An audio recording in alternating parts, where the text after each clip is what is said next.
UKLO 1 year masters. No IELTS required up to 5 years visa. High visa success rate. నమస్తే and welcome to hit TV. లైంగిక వేధింపుల కేసులో ప్రముఖ choreographer Janasena party నాయకుడు Johnny master చుట్టూ ఉచ్చు బిగుస్తోంది. కొరియోగ్రాఫర్ చేతిలో మోసపోయానని పోలీసులను ఆశ్రయించిన బాధితురాలు విచారణ సమయంలో సంచలన ఆరోపణలు చేశారు. రహస్యంగా విచారించిన పోలీసులు ఆమె నుంచి సమాచారం రాబట్టారు. ఈ క్రమంలో జానీ మాస్టర్ అతి దారుణంగా ప్రవర్తించాడని కన్నీరు కార్చింది.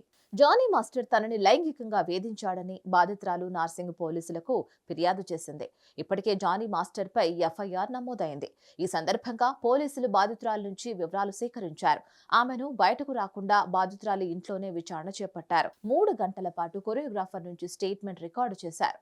ఈ సందర్భంగా పోలీసులతో బాధితురాలు జానీ మాస్టర్ పై సంచలన విషయాలను పోలీసులకు తెలిపినట్లు సమాచారం. దానికి సంబంధించిన ఓ పత్రం లీక్ అయింది. జానీ మాస్టర్ తనపై అత్యాచారం చేసి దాడికి దిగాడని కొరియోగ్రాఫర్ తెలిపింది. అవుట్డోర్ షూటింగ్స్ తో పాటు హైదరాబాద్ లో కూడా తనపై లైంగిక దాడి చేశాడని ఆరోపించారు. బాధితురాలిని భరోసా కేంద్రానికి తీసుకువెళ్లిన పోలీసులు వివరించారు. అనంతరం బాధితురాలికి వైద్య పరీక్షలు చేయించారు. రోజు షూటింగ్ టైంలో వ్యాన్ లోకి వచ్చి ప్యాంట్ జిప్ తీసి బలవంతం చేసేవాడు. లైంగిక కోరికలు తీర్చమని నన్ను వేధించాడు. లేదంటే ఆఫర్లు లేకుండా చేస్తానని బెదిరింపులకు పాల్పడ్డాడు. హైదరాబాద్ లో కూడా పలుమార్లు నాపై అత్యాచారం చేశాడు.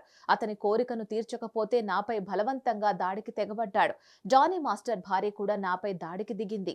పెళ్లి చేసుకోవాలని జానీ మాస్టర్ నాపై ఒత్తిడి తెచ్చాడని పోలీసులకు బాధితురాలు చెప్పినట్లు తెలిసింది. మరిన్ని అప్డేట్స్ కోసం stay tune to hit TV. Hit TV app ని డౌన్లోడ్ చేసుకోండి. ఇందులో short news, live news, entertainment movies అన్ని అవైలబుల్ గా ఉన్నాయి. Please download Hit TV app. Hit TV app hit TV app ని ఫ్రీగా డౌన్లోడ్ చేసుకోండి.